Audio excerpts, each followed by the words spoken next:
Hey everybody, Tina here from Sundays Wellness, and I have an education video here for you guys today. Cleansing and charging your crystals. Crystal basics. What does that mean? What does cleansing and charging really mean? How often do we have to do it? And 3 methods that you can both cleanse and charge simultaneously. So let's get into it. Okay, let's get into this, people. First thing, what is cleansing and what is charging? So cleansing is just like it sounds, right? Clearing the stone of any energy that it's holding on to that may not be beneficial for that stone. And charging is, again, exactly what it sounds like. Energizing the crystal with good vibrations, essentially, right? So cleansing, clearing away any energies that are no longer serving the stone, and charging, giving chi, life force energy to that stone to help it do its job. And the next question that I get asked so much is, how often do I have to do this? And not as often as you think. I know some people might really hate on this video because I'm saying that, but honestly, you don't need to do it as much as you think. Here's the thing, crystals. On a sort of molecular basis, we could say, or the structure of crystals are very, very, very, very stable, right? And unlike humans, which are very unstable, they don't get thrown off very easily. We're sort of projecting our own issues onto the crystal, saying like, well, I know my energy gets thrown off all the time, so that's probably true with crystals. Not at all. Like I said, crystals on a structural basis are so stable that it takes a big sort of energetic event to throw them off, right? So you don't need to do it as often as you think. So I'm not saying don't cleanse and charge your crystals. I'm saying if you forget one day, it's not a big deal, because crystals are super stable on their own. Like I said, it's a human thing that we're projecting onto the crystals, that they can't handle themselves when they're badasses, right? They can handle themselves. They can handle their energy, and they're very stable with it. That being said, I still do think, yes, you do have to charge and cleanse your crystals. But like I said, if you forget one day, don't beat yourself up over it, because they are badasses and they can handle themselves. Now you're like, well, so when do I do it? And different crystals and different situations call for a different amount of cleansing and charging, right? 1, I always cleanse and charge my personal crystals after I use them on a client for energy healing, right? Because that's just sort of basic energetic health and sanitation, right? Let's call it that. So if I'm using one crystal energetically on you, I am going to cleanse and charge it before I use it on another person. So if you're doing deep healing work, after your deep healing work, I would recommend cleansing and charging your crystal. Deep healing work. 2, if you're using a stone for spiritual protection, such as black tourmaline, you're wearing that every single day to spiritually and energetically protect yourself, you need to do it a little bit more often, right? Because that's really taking on a lot of work on, taking on that protector role. So you probably would want to clear something like a black tourmaline bracelet or a black tourmaline stone that you're putting in your pocket for protection a little bit more often, maybe at least every couple days, right? So I think those 2 things are huge. 1, when deep energetic healing is happening, or when you're using a stone for spiritual protection every couple days. And sometimes the crystals will just let you know, right? You're going to pick up the crystal and you're like, I think I just kind of need to cleanse and charge the stone. Cleanse and charge the stone, right? Your intuition always knows best. And a 4th way is after, yes, a big energetic happening. So if you got into an absolute blowout argument with your spouse and you just happen to have your rose quartz crystal in your pocket at the time, probably give that an energetic cleanse, because it went through that big energetic shift with you. So those are some reasons, or some situations where you definitely want to cleanse and charge your stone. Again, after deep healing, if you're a light worker between clients, obviously, but you would know that already. When you're using a stone for spiritual protection, after a big energetic blowout, and when the crystal is just asking you to do it, right? But like I said, you don't beat yourself up if you forget every now and then, because like I said, they're badasses. They can hold their own very, very well. But when it does come to that time of cleansing and charging, how can we kind of kill two birds with one stone, right? And do them both at the same time?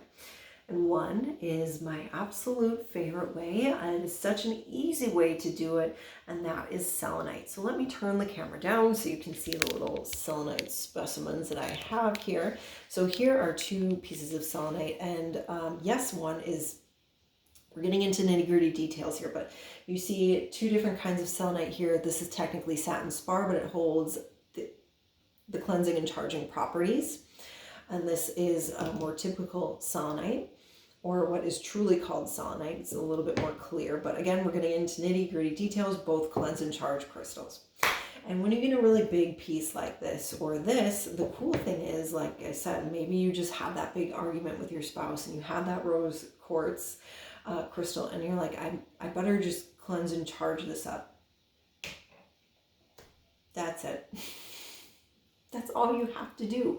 The selenite is going to do the rest of the work for you. It's going to cleanse this crystal. It's going to charge it with pure white light energy.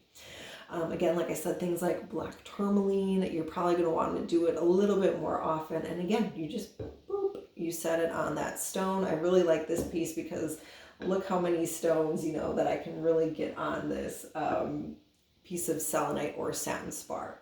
And guys, I got this from Home Goods for like, what, like, I think it was like $13 or something. So you can get these really nice big pieces.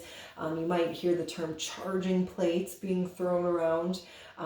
You can find them in like nice little square chunks as a charging plate. But you know, after you're done using a crystal, how easy is it to put on a piece of selenite to get cleansed and charged simultaneously? If you put it at your bedside and you take your crystal out of your pocket for the day, pop it on the selenite, it's going to be good to go in the morning. Same with your jewelry. You know, if you take your black tourmaline jewelry off, pop it on the selenite, it's good to pop back on in the morning. So selenite is the easiest way that you can both cleanse and charge your stones. Well, the other two ways are extremely easy as well. And the next very, very simple way is sound vibration. So let me get a crystal that might be a little bit easier to see than this black tourmaline, because I mean, it's blending in pretty well there. So I have a piece of carnelian. Hopefully you'll be able to see that a little bit better. Now, carnelian can cleanse, just like selenite can cleanse other crystals. So you might not be doing it with carnelian. I'm just choosing it because it's, you know, of its bright, bold color on this background. But all you have to do for using sound, and I'm a Hibiscus Moon certified crystal healer, and this is where what I learned from her, that sound is the best way to sort of knock a crystal back into its original vibration, let's say, because they're like little radio stations, essentially. They're sending out this radio wave, and maybe it's like boop, boop, boop, very consistent. And then we go through this big energetic shift, and maybe it's sending out wonky singles now, you know, like it's just not going in that nice even pattern. It's like boop, skipping a beat, boop, you know, like that. I think you get what I'm saying, right? The energy, the radio waves aren't coming out as they should, and sound vibration will just knock them back into place, essentially. So all you have to do is grab your crystal, grab something like a singing bowl, and just make a loud noise around your crystal. If you're like, Tina, I don't have a fancy singing bowl, go get a pot and pan, clap around it, play loud music around it. You have a rattle around it. That's going to cleanse and charge your crystal. Another way, like I said, you don't need anything fancy. You don't need to buy any additional crystals. You just need to go get a pan, a pot, a pan out of your cabinet and clang them together over your crystal, or like I said, just loud clapping. It's going to do the trick. So, so simple. And the last one, which requires no tools at all and is very overlooked, is intention and visualization. So crystals and just like pretty much anything else in our life can be as fanciful as we want it to be or as simple as we want it to be, right? So yes, we could get our sage out, we could get our smudge out and do a huge ritual around cleansing our crystal. Then we could remember to drag it out during the full moon and have it bathe in the full moonlight, which I'm not knocking that, guys. That is lovely, a beautiful ritual to do. But sometimes simple can do the trick just as well. And it can, and it's so easy. You just grab your crystal in your hand. Let me turn the camera down. You grab the crystal in your hand. Maybe you put your other hand over it. Maybe you have it in your palm and you just gaze at it. And you say a little prayer intention over it. And you say, thank you, angels, or thank you, universe. Whatever the verbiage is feeling right for you is the right verbiage. It could be universe, it could be God, it could be angels. Thank you, angels, for coming down and cleansing and charging this crystal for me and with me. And then you envision this beautiful white light coming down from the cosmos into your crystal, cleansing away energy that is no longer serving and recharging that crystal with brilliant, radiant white light. So there you have it. No need for extra tools. Very, very simple, often overlooked, but is just as effective as pulling out that sage and putting these crystals under moonlight is intention. Now, there's a million and one other ways that you could do this. I wanted to give you 3 simple ways that are often overlooked because, like I said, they're not as big or as grandiose as, like I said, some of these other things are like burying your crystals into the earth, which again, not knocking it, hugely effective, but it can be simple. It can be, working with crystals can be simple. Like I said, don't beat yourself up if you don't get to it one day because the crystal can hold its own till the next day. It really, really can. Like I said, sort of a human thing that we're projecting that because I fall into entropy and chaos so quickly because someone said something, you know, to me and it's making me feel a certain way does not mean that's going to happen to the crystal, right? They don't fall into entropy and chaos like humans do. They just don't need it as much. Now, I should have stated this in the beginning, but another way or another reason why you would cleanse and charge is when you're first receiving a stone, because that stone has made a long way, a long haul from Mama Earth to your hand. Think about all the hands that it's worked through to get to you.